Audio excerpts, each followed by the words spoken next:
So we have these yams planted last year November, harvested now, and we've been eating out of it. You can see this one that is cut here.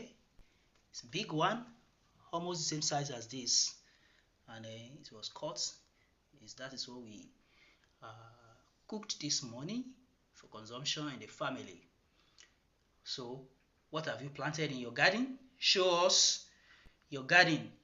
What did you plant? And show us what you harvested there.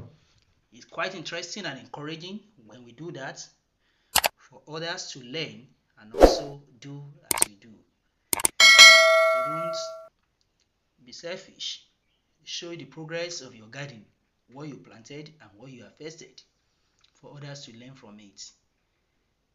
This is my own first part of harvesting this year, the first yam harvested from my garden. Subscribe to this channel and hit the notification bell in order to get notified when we do more interesting videos like this. Bye bye.